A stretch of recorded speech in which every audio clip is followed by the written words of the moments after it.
Biasanya orang yang baru nikah ujiannya itu 3 tahun pertama. Kalau dia bisa ngelewatin masa 3 tahun pertama, insya Allah agak lebih mudah ke depannya. 3 tahun pertama ini paling berat. Apalagi kalau dia nikahnya, alhamdulillah gak pacaran. Kalau pacaran kan ujiannya udah sebelum nikah udah banyak ujian ya. Pas sudah nikah ya udah selesai. Bukan udah selesai ujiannya, udah gak ada yang perlu udah hambar aja. Udah plain ya. Pernah gitu Ustaz? Enggak sih.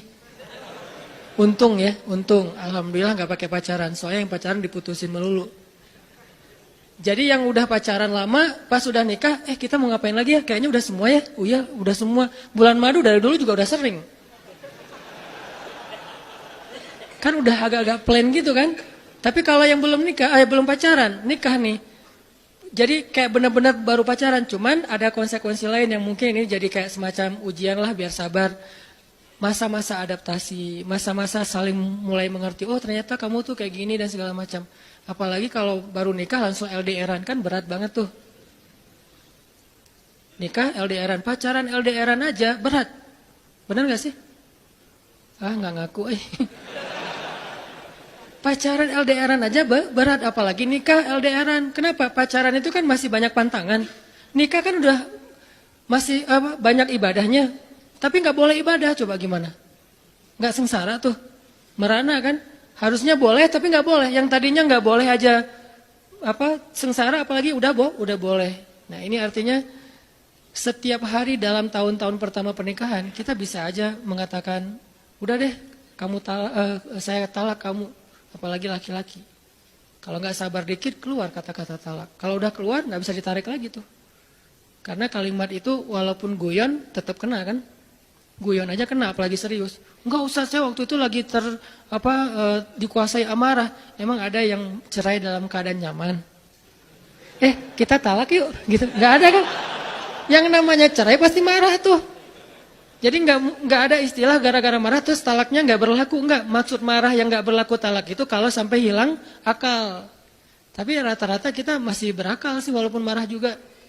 Karena ada orang yang marah tuh kemudian dia jadi kayak orang yang gila gitu gara-gara marahnya itu hilang akal. Tapi kalau masih berakal, masih mukallaf, masih bisa berpikir, ya namanya cerai nggak ada yang nggak marah. Yang namanya cerai pasti marah. Aku talak kamu. Nggak ada. Udah talak manggilnya say. Udah gitu pakai emoticon yang love gitu. Tapi talak kan agak-agak klise ya.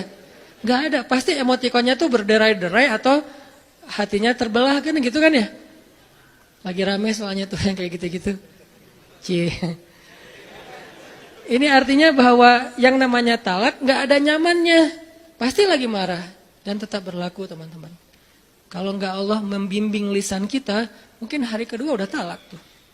Kalau Allah nggak membimbing hati kita, mungkin bulan pertama udah talak. Berarti kulla yaumin huwa fi sya'an. Sebetulnya kalau dengan logika iman, harusnya kita yakin setiap hari itu Allah pasti nyelamatin kita setiap hari. Cuman karena udah diselamatin jadi nggak ketahuan. Kalau nggak diselamatin ketahuan. Tadi mau jatuh di jalan nih, naik motor nih. Mau keserempet harusnya jatuh, tapi nggak jadi keserempet. Atau keserempet dikit nggak jatuh, kan kita suka lupa kalau kayak gitu kan ya. Kalau udah jatuh baru ingat. Kan saya tadi udah baca bismillah, kenapa masih jatuh? Gitu kan? Tapi kalau nggak jatuh, kita lupa bahwa ternyata perjalanan kita itu dilindungi oleh Allah sehingga kalau udah sampai bilang alhamdulillah. Jadi banyak yang kita nggak bisa ngitung karena memang tidak terjadi. Kenapa nggak terjadi? Allah yang menyelamatkan kita. Kulla yaumin huwa fi sya'an. Sehingga tetap walaupun mungkin kita nggak ngerasain, bilang aja alhamdulillah setiap hari aja gitu. Karena nggak ada ruginya juga kita ngomongin alhamdulillah. Satu-satunya kata atau nama yang nggak rugi disebut cuma nama Allah. Dan satu-satunya nama yang rugi kalau disebut nama mantan. Itu nggak enak banget nyebutnya. Kadang-kadang lagi ngobrol sama teman atau lagi kenalan di dalam kampus nih ya, atau kelas anak baru ceritanya. Kan kenalan nih. Dipanggil nama sama guru satu-satu. Pas ada satu nama misalnya namanya siapa gitu kan ya. Kita sendiri yang pas nama itu disebut langsung meriang. Kamu kenapa? Itu nama mantan saya bu. Kan suka gitu ya. Sampai ada nama jalan bisa buat dia kegeeran sendiri. Saya pernah di Masjidil Haram ada salah satu nama gate, nama gate tuh, bukan gate Masjidil Haram ya. Kalau gate Masjidil Haram semuanya nama cowok, kan nggak mungkin saya punya mantan cowok kan. Salah satu gate di hotel lah, itu namanya tuh nama, pokoknya nggak usah disebut, ketahuan ntar, di stalking lagi ya. Ada salah satu gate di hotel besar kayak Zam-Zam Tower gitu, gate-nya tuh namanya nama seseorang.